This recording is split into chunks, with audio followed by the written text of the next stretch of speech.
राघव एक बड़े और अमीर परिवार से था। वो एक संजना नाम की लड़की से बहुत प्यार करता था, जिसे वो कॉलेज के टाइम से जानता था। लेकिन संजना उससे नहीं बल्कि उसके पैसों से प्यार करती थी, क्योंकि वो बहुत लालची लड़की थी। ऐसे ही एक दिन राघव संजना से कहता है, संजना, मैंने अपनी माँ से ना हमारी शादी की बात की है और उन्होंने कहा है ना कि वो तुमसे मिलना चाहती है।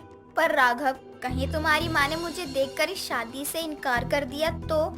नहीं नहीं, मेरी माँ बहुत अच्छी है, मुझे बहुत प्यार करती है। तुम बस कल मेरे साथ चलना मेरे घर। तुम इतना कहते हो तो ठीक है, मैं आ जाऊंगी कल।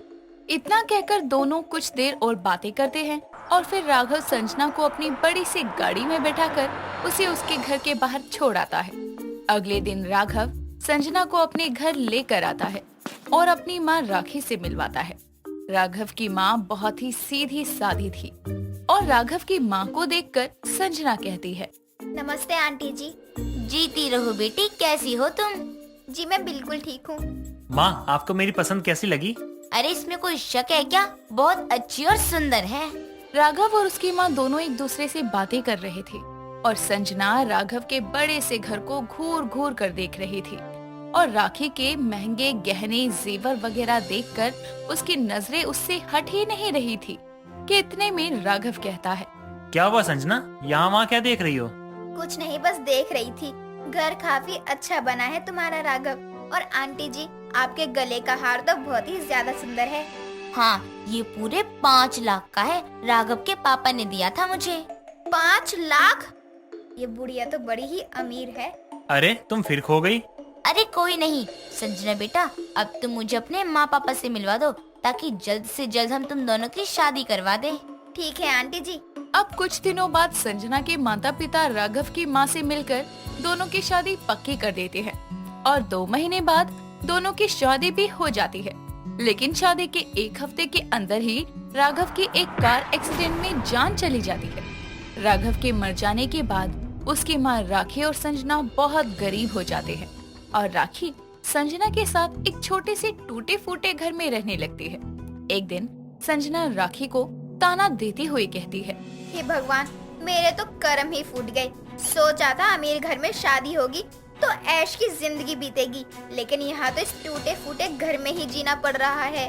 बहू ऐसा नहीं बोलते, ये तो समय समय की बात होती है और वैसे भी पैसा किसी का नहीं होता है, आता है तो जाता भी है। तू खुद को दोष मत दे बेटी। मैं खुद को यूँ दोष दे रही हूँ क्योंकि मैंने तुम्हारे बेटे से शादी की है, फिर वो इस गरीबी में मुझे छोड़ गया। बेटी, मेरे मरे हुए बेटे को तो मत कोस, उसने तो तुझसे प्यार ही किया था। अरे अब यहाँ बैठकर मुझे ये भाषण मत दो। जाओ और मुझे 1000 रुपए ला कर दो। मुझे पिज्जा, चिकन बिरयानी और भी काफी कुछ खाने का मन कर रहा है। बहुत तेज भूख लगी है मुझे। पर इस उम्र में मैं कहाँ से लाऊंगी इतने पैसे बहू? मुझे नहीं पता, कहीं से भी ला के दो मुझे पैसे। मुझे चाहिए तो चाहिए। पर मैं कहाँ से लाऊं इतने सारे पैसे बहू? चोरी करो, भीख मांगो, चाहे किसी की जान लो, पर मुझे पैसे लाकर दो। भीख? अगर तुम शाम को पैसे नहीं लाई तो रात को तुम्हें घर के बाहर सड़क पर ही सोना पड़ेगा, समझी? अब निकलो यहाँ से। ठीक है बहू, मैं जाती हूँ। इतना कहने के बाद राखी अपने घर से बाहर चल देती है और चलते चलते वो मंदिर के बाहर पहुंच जाती है। उसके मन में सिर्फ संजना की बातें चल रही थी और वो अपने बेटे को याद करके रोने लगती है और मंदिर के किनारे बैठकर कहती है, हे भगवान, तूने मेरे साथ ऐसा क्यों किया? एक तो मुझसे मेरा बेटा छीन लिया और फिर मुझे इस लालची बहू के पास छोड़ दिया। अब मैं क्या करूँ, कुछ समझ नहीं आ रहा है। राखी वहाँ बैठकर रो रही थी। तभी एक आदमी उसे रोता हुआ देखकर उसके आगे कुछ चिल्लर रखकर चला जाता है। लोगों को लगता है कि वो कोई भिखारन है और फिर धीरे धीरे और लोग भी उसके आगे पैसे रखकर चले जाते हैं। मजबूरन अब उसे भीख ही मांगनी पड़ती है। पूरा दिन भीख मांगकर राखी रात को घर वापस आती है और उसे देखकर संजना कहती है, रुको वहीं, पहले ये बताओ कि पैसे लाई हो या नहीं। अगर नहीं लाई हो तो बाहर ही सोना, घर में मत आना, समझी? बहू मैं पैसे ले आई हूँ, ये देखो। क्या ले आई? अरे तो बाहर क्या खड़ी हो, अंदर आ जाओ और पैसे दो। हाँ ये लो बहू, और मुझे कुछ खाने को दे दो, बहुत भूख लगी है, सुबह से कुछ नहीं खाया। खाना? कहाँ से आया खाना? तुमने घर में पैसे दिए थे क्या? अब चुपचाप जाओ, पानी पीकर सो जाओ। सुबह भी जाना है तुम्हें पैसे कमाने, समझी? इतना कहने के बाद संजना उन पैसों को अपने तकिए के नीचे रखकर खटिया पर सो जाती है और राखी जमीन पर। सुबह होती है और संजना राखी को उठाकर कहती है, अरे ये क्या, तुम अभी तक सो रही हो? बहू, मेरी कमर में बहुत दर्द हो रहा है, आज नहीं जा पाऊंगी कहीं। अरे ऐसे कैसे नहीं जाओगी? अगर तुम नहीं जाओगी तो ये घर कैसे चलेगा? और मुझे अपने लिए साड़ियाँ भी लानी है, कब तक ये सफेद साड़ी पहने घूमूंगी? देख बहू, इतना लालच भी अच्छा नहीं होता है, समझी तुम? अच्छा जी, अब मेरा ये सब पहनने का समय आया है तो ये लालच हो गया। और जब तुम वो भारी भारी जेवर पहनकर घूमा करती थी, उसका क्या? तब हमारे पास पैसे थे, अब नहीं है बहू। मुझे कुछ नहीं पता, जाओ और पैसा लेकर आओ मेरे लिए। इतना कहकर संजना राखी को घर से बाहर निकाल देती है पैसे लाने के लिए, और बेचारी राखी चुपचाप रोते हुए वही मंदिर के बाहर जाकर बैठ जाती है और भीख मांगने लगती है। राखी मुंह को एक और पल्लू से ढक लेती है ताकि कोई उसे पहचान ना पाए। तभी वहाँ पर राखी के पड़ोस में रहने वाली एक पड़ोसन मंदिर के बाहर आती है और राखी को भिखारन समझकर उसके आगे पैसे रख रही होती है कि इतने में ही उसका मुंह दिख जाता है। तो वो राखी को पहचानकर उससे कहती है, तुम राखी हो ना? राखी अपना मुंह छुपाने लगती है। अरे राखी, तुम ऐसे मुंह क्यों छुपा रही हो? यहाँ देखो मेरी तरफ। राखी सारे पैसे बटोर कर वहाँ से जाने की कोशिश करती है। तभी पड़ोसन उसका पल्लू हटा देती है और राखी को इस हालत में देखकर दंग रह जाती है और उसे कहती है, राखी, तुम्हें ये क्या हुआ है? तुम यूँ भीख क्यों मांग रही हो? और तुम्हारी बहू कहाँ है? राखी अब अपनी पड़ोसन को सारी बात बताती है कि किस तरह से उसकी बहू ने उसे अपने लालच के चलते एक भिखारन बनने पर मजबूर कर दिया। जिसके बाद पड़ोसन राखी को लेकर पुलिस के पास जाती है और उसकी बहू के खिलाफ कंप्लेंट करवाती है और फिर पुलिस संजना को अपनी सास के साथ अत्याचार करने के आरोप में जेल में डालती है और राखी को वृद्ध आश्रम में भेज दिया जाता है ताकि वो अपनी बची हुई जिंदगी आराम से गुजार सके। रूपा का जन्म एक गरीब परिवार में हुआ था। उसके पिता अनमोल शादी ब्याह में वेटर का काम किया करते थे, जिसके चलते कई बार वो शादी का बचा हुआ खाना घर भी ले आया करते थे। ऐसे ही सर्दियों की एक रात में हाथों में स्टील की बोतल लिए हुए अनमोल घर आता है और अपनी पत्नी सुधा को आवाज देता है, अरे सुधा, कहाँ हो? यहाँ आओ। पापा आप आ गए? माँ अभी आ रही हैं। माँ बगल वाली काकी के घर गई हैं। लो आ गई। जी आ गए आप, और क्या लेकर आए हैं? अरे आज मैं तुम लोगों के लिए कॉफी लेकर आया हूँ, पी कर देखो, बहुत अच्छी है। कॉफी? हाँ हाँ पापा, मैंने फोन में देखा है। कॉफी वही होती है ना जिसमें ऊपर बहुत सारी झाग भी होती है? हाँ बेटा, वही होती है। जाकर गिलास लेकर आ, आज हम सब कॉफी पियेंगे। अपने पिता की बात सुनकर रूपा जल्दी से रसोई में जाती है, 3 गिलास लेकर आती है। अनमोल तीनों गिलास में बराबर कॉफी डालता है और रूपा फटाफट से कॉफी पीती है और कहती है, हाय रे पिताजी, ये तो कड़वी है, आपने चीनी नहीं मिलाई इसमें? बेटा, कॉफी में सभी लोग तेज चीनी पीना पसंद नहीं करते, सब अपने हिसाब से डाल लेते हैं, इसलिए तू भी डाल ले बेटा। रूपा जल्दी से कॉफी में चीनी मिला देती है और फिर से पीती है और कहती है, अब आया ना मजा, ये बहुत अच्छी है। पापा मजा आ गया सच में। हाँ बेटा, तभी तो लेकर आया हूँ। पापा रोज ले आया करो ना। हाँ हाँ, पापा ही तो बनाते हैं जो रोज ले आएंगे। अरे ये तो शादी में बच गई होगी जिस वजह से ले आए, नहीं तो हम गरीबों के घर चाय बन जाए वही बड़ी बात है। पर माँ, इसका स्वाद देखो ना कितना अच्छा है। घर में तो हम एक टाइम ही दूध वाली चाय पीते हैं, एक टाइम तो बचत करने के लिए काली चाय ही पीनी पड़ती है, और इस कॉफी में तो दूध ही दूध है। चुप कर और जाकर सो जा, पता नहीं कितना बोलती है, मुंह भी नहीं थकता है तेरा। जल्दी पी इसे और लेट जा। अपनी माँ की बात सुनकर रूपा अपना मुंह बंद कर लेती है और आराम से कॉफी पीने लगती है और कॉफी पीने के बाद वो अपना बिछौना बिछाकर सो जाती है। ऐसे ही दिन गुजर जाते हैं। अब रूपा का मन बार बार कॉफी पीने का करने लगा था।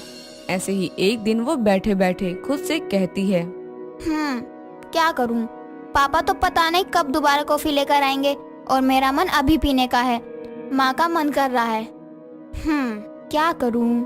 हाँ, फोन में बनाना देखती हूँ। काकी के घर जाती हूँ, उनके फोन में देखती हूँ कैसे बनाते हैं कॉफी। इतना कहकर रूपा जल्दी से उठती है और अपनी पास वाली काकी सुमन के घर जाती है और कहती है, काकी काकी क्या कर रही हो? कुछ नहीं, बस घर के काम कर रही थी। तू बता किस काम से आई है? वो काकी मुझे अपना फोन दे दो ना, मुझे देखना है कॉफी कैसे बनाते हैं। मेरा ना पीने का मन कर रहा है। अच्छा, वो अंदर पलंग पर रखा है, जाकर देख ले। सुमन की बात सुनकर रूपा जल्दी से फोन के पास जाती है और उसमें कॉफी बनाने का तरीका देखती है, जिसके बाद वो अपने घर वापस आती है और अपने जोड़े हुए कुछ पैसों से कॉफी बनाने के लिए दूध और कॉफी के पैकेट ले आती है और थोड़ी देर मेहनत करने के बाद वो एकदम बढ़िया कॉफी बना लेती है और उसे सर्व करके सुधा के पास जाती है और कहती है, माँ देखो मैंने कॉफी बनाई है। तूने कैसे बना ली? पैसे कहाँ से आए तेरे पास?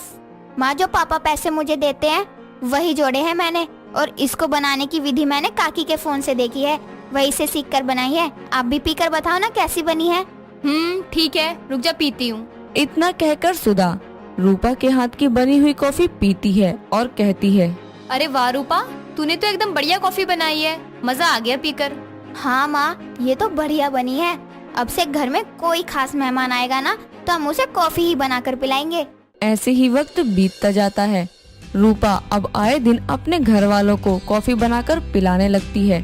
साथ ही अपनी काकी के फोन की मदद से वो कई तरीके की कॉफी बनाना सीख जाती है। आसपास के लोग भी अपने घर पर होने वाले छोटे मोटे फंक्शन में रूपा को बुलाकर उससे कॉफी बनवाया करते थे। ऐसे ही एक रात जब अनमोल अपने काम से घर आ रहा था, तभी रास्ते में तेज रफ्तार से आ रही कार से उसका एक्सीडेंट हो जाता है और इस हादसे में वो अपने पैरों से विकलांग हो जाता है, जिस वजह से घर के हालात बहुत बुरे हो जाते हैं। ऐसे ही एक दिन अनमोल रोते हुए सुधा से कहता है, सुधा, ये क्या हो गया? मैंने कभी नहीं सोचा था कि मैं तुम लोगों पे इस तरह से बोझ बन जाऊंगा। अरे अभी तो मेरी रूपा के हाथ भी पीले नहीं हुए थे और मैं इस तरह से अपाहिज हो गया। घर का खर्च कैसे चलेगा? आप चिंता मत करो, मैं हूँ ना। हम अपनी रूपा की शादी बहुत धूमधाम से करेंगे, वो भी एक अच्छे घर में। बस आप आराम करो। इतना कहकर सुधा वहाँ से चली जाती है और बाहर आकर फूट फूट कर रोने लगती है। ये सब देखकर रूपा को बहुत दुख होता है, जिसके बाद वो अपने माता पिता की मदद करने के लिए कॉफी का स्टॉल लगाना शुरू कर देती है और 10 रुपए कप के हिसाब से कॉफी बेचना शुरू कर देती है। और क्योंकि रूपा के हाथों की कॉफी पहले से ही सभी को बहुत पसंद थी, इसी वजह से उसको अपने स्टॉल से 2 वक्त के खाने की और अनमोल की दवाई जितने पैसे मिल जाया करते थे। अपनी बेटी की मेहनत देखकर सुधा बोलती है, लाडो, कहाँ हमें तुझे सुख चैन की जिंदगी देनी चाहिए, कहाँ तो हमारी अन्नपूर्णा बन गई है। ये गरीब कॉफी वाली बहुत प्यारी बेटी है। माँ क्या आप भी? अरे आप तो मेरे माता पिता हैं, आपने मुझे बड़ा किया है, इस लायक बनाया कि मैं कुछ कर सकूं। और अगर पापा उस रात कॉफी न लाते तो कभी मेरे दिल में कॉफी पीने या बनाने का विचार ना आता। और हाँ, जब तक मैं हूँ आपको किसी तरह की चिंता करने की कोई जरूरत नहीं है। ऐसे ही वक्त गुजर जाता है और एक दिन बहुत बारिश हो रही होती है। रूपा के स्टॉल के बाहर एक गाड़ी आकर खड़ी हो जाती है और उसमें से विवान नाम का एक सुंदर सा लड़का बाहर आता है और रूपा के स्टॉल का नाम पढ़ते हुए बोलता है, गरीब कॉफी वाली, वाह बड़ा ही यूनिक नाम है। कॉफी भी यूनिक है क्या? जी ये तो आप पीकर ही मालूम कर लीजिए। एक कप कॉफी दे दो। रूपा विवान को जल्दी से एक कप गर्म गर्म कॉफी देती है। कॉफी का एक घूंट भरते ही विवान का दिल खुश हो जाता है और वो कहता है, सच में यकीन नहीं हो रहा है, इसका स्वाद बहुत बहुत बहुत बहुत बहुत ज्यादा अच्छा था। मैंने आज तक इतनी अच्छी कॉफी नहीं पी, वो भी इतने कम दाम में। जी साहब, शुक्रिया। वैसे तुम यहाँ एक छोटे से गांव में काम क्यों कर रही हो? अरे बड़े शहर जाके काम करो, तुम्हारी कॉफी का स्वाद बहुत अच्छा है, तुम आगे तक जाओगी सच में। नहीं साहब, मेरे पास इतने पैसे नहीं है कि मैं शहर जाकर काम कर सकूं। मुझे मेरा घर भी देखना होता है, मेरे अलावा मेरे माँ पापा का कोई नहीं है। और अगर मैं तुम्हारी मदद करूं तो? जी आप? हाँ मुझे लोगों की मदद करना बहुत अच्छा लगता है, खास तौर पर तुम जैसे लोगों की जो कि टैलेंट से भरे हुए हो और बहुत प्यारे हैं। ऐसे ही विवान रूपा की तरफ दोस्ती का हाथ बढ़ाकर उसकी मदद करने लगता है। सबसे पहले वो रूपा के घर में खाने पीने और अनमोल की दवाइयों का इंतजाम करता है, जिसके बाद वो रूपा को लेकर जाता है जहां वो रूपा का गरीब कॉफी वाली के नाम से एक छोटा सा कैफे खुलवा देता है और धीरे धीरे रूपा के हाथ की कॉफी गांव की तरह शहर में भी बहुत फेमस हो जाता है। साथ ही रूपा की लगन और स्वभाव देखकर विवान को उससे प्यार हो जाता है। और ऐसे ही एक दिन जब रूपा अपने माता पिता के साथ घर पर बैठी होती है, तभी वहाँ विवान आता है और कहता है, वैसे तो मुझे ये बात बहुत पहले कह देनी चाहिए थी, पर अब मैं रुक नहीं सकता। आंटी जी, अंकल जी, मैं आपकी बेटी गरीब कॉफी वाली से शादी करना चाहता हूँ। इस पे मैं अपना दिल हार चुका हूँ, अगर आप राजी हो तो। विवान की बात सुनकर रूपा शर्मा कर भाग जाती है। वहीं अनमोल और सुधा रिश्ते के लिए हाँ कह देते हैं और थोड़े समय बाद ही दोनों की बहुत धूमधाम से शादी हो जाती है।